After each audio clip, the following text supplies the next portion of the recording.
with new information about an Oklahoma pharmacist who's now charged with murder. Prosecutors say Jerome Ersland used deadly force and broke Oklahoma law when he gunned down a teen he believed was about to rob the Reliable Pharmacy on May 19th. New at 4:30, the surveillance video that tells the story in this case. We want you to see it in its entirety, along with District Attorney David Prater's comments. We're going to have that in just a moment.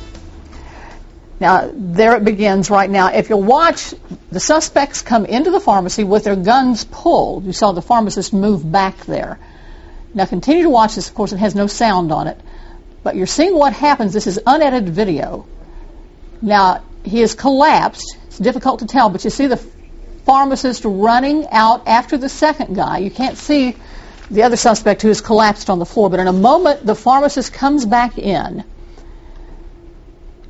And he's going past the suspect who is on the floor at the corner of that scene there. Now the pharmacist has gone by the body that's on the floor. Now he's going to come back.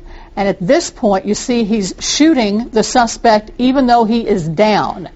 And it's at that point that David Prater has a problem with what happened. Now, you've been watching that surveillance video of the pharmacist, now charged with murder in an incident of deadly force.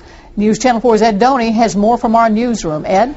Well, Linda, the district attorney says he supports the Second Amendment and Oklahomans' rights to protect themselves using deadly force. But Prater says there are limitations to that right once a threat is over. And you just showed the video, the moment where the incident where the DA says Jerome Ersland crossed the line.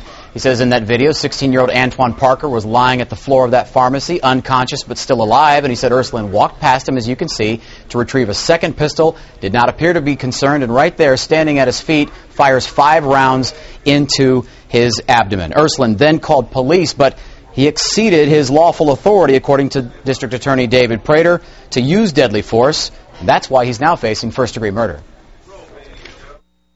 When you have someone in a case like this, a 16-year-old young child who is on his back, unconscious, unarmed, he poses no imminent threat to you at all.